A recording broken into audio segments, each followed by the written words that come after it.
নমস্কার বন্ধুরা, আজ আমি বানাবো মশলা ভেন্ডি। এখানে যা যা লাগছে দেওয়া আছে, তোমরা ভিডিও পজ করে দেখে নিও। এখানে আমি ভেন্ডিগুলো ধুয়ে লম্বা লম্বা করে কেটে নিয়েছি, আর এখানে নিয়েছি একটু কোয়াশ, একদম পাতলা করে কেটে নিয়েছি লম্বা লম্বা করে, আর আলু, আর সঙ্গে নিয়েছি দুটো টমেটো, একদম লম্বা লম্বা করে পাতলা পাতলা করে সবটাই কেটে নিয়েছি। এখানে মশলার মধ্যে নিয়েছি সর্ষে, পোস্ত, লঙ্কা আর কাজু ৫-৬টা। সর্ষে আমি দু রকমেরই নিয়েছি, কালো সর্ষে, সাদা সর্ষে। এখানে কড়াইতে তেল দিয়ে দিয়েছি, তেলের মধ্যে একটু নুন দিয়ে তেলটাকে ভালো মতো গরম করে নিয়েছি যাতে কড়াইতে না লাগে। এখন এখানে আমি দিয়ে দিয়েছি কোয়াশ আর আলুটাকে, কোয়াশ আর আলুটা দিয়ে ভালো মতো একটু নুন দিয়ে ভেজে নেব, তাহলে খেতেও স্বাদ লাগবে আর সবজিটাও নরম হয়ে যাবে। একটু নুন দিয়ে ভালো মতো ভেজে নেব। এখানে আর একটু দিয়ে দিয়েছি জিরে গুঁড়ো, ভালো মতো মশলাটা পেস্ট করে নেব আমি। তোমরা চাইলে পাটাতেও বাটতে পারো। এখানে সবজিতে আমি একটু হলুদ দিয়ে দিলাম, কোয়াশ আর আলুটাতে হলুদ দিয়ে ভালো মতো ভেজে নেব নুন হলুদ দিয়ে।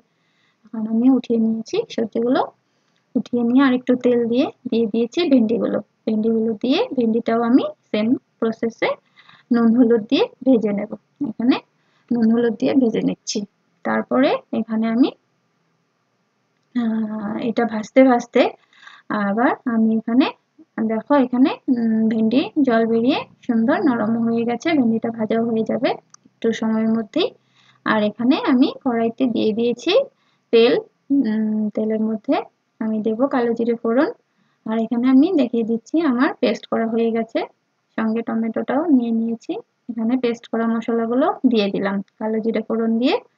আর এখানে আবার বলে দিচ্ছি মশলার মধ্যে আছে কাজু, সর্ষে, পোস্ত আর কাঁচা লঙ্কা, একটু জিরে গুঁড়ো, আর একটু মিক্সার গ্রাইন্ডারের বাটিটা ধুয়ে আমি একটু জল দিয়ে দিয়েছি, সঙ্গে দিয়ে দিয়েছি হলুদ গুঁড়ো। এখন টমেটোটা আমি কেটে রেখেছিলাম লম্বা লম্বা করে, এটা দিয়ে দিলাম। টমেটোটা একটু নরম হয়ে যাবে, বাকি তো সব সবজি সেদ্ধ করাই আছে, সেদ্ধ না সরি ভাজাই আছে। এখানে টমেটোটা তো কোনো রকম ভাজা হয়নি, তাই টমেটোটা আমি একটু আগেই দিয়ে দিলাম যাতে টমেটোটা নরম হয়ে যায়, একটু ভাজাও হয়ে যায়।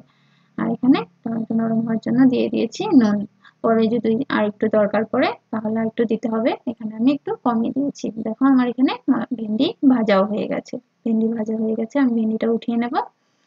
সব সবজিটা উঠিয়ে নিয়েছি থালাতে, এখন সবজিটা সবটাই ঢেলে দিয়েছি। এখানে তোমরা শুধু চাইলে ভেন্ডি দিয়েও করতে পারো, শুধু ভেন্ডি দিয়ে তাহলেও স্বাদ লাগবে। আর আমার মেয়ে শুধু ভেন্ডিটা খেতে চায় না, তাই আমি এখানে কোয়াশ আর আলুটা ব্যবহার করেছি, তোমরা চাইলে নাও দিতে পারো। এখানে কোয়াশ আর ভেন্ডিটা দিয়ে আর একটু দিয়ে দিয়েছি জল, সবকিছুই দিয়েছি, দিয়ে একটু দিয়ে দিয়েছি জল, জল দিয়ে একটু ভালো মতো ভাজতে হবে, তাহলে মশলাটা সবজিটার ভেতরেও ঢুকবে। এখানে সবজিটা সিদ্ধও হয়ে গেছে, একটু ঢেকে ঢেকে ভেজে নিয়েছি, মশলাটাকে কষিয়ে নিয়েছি।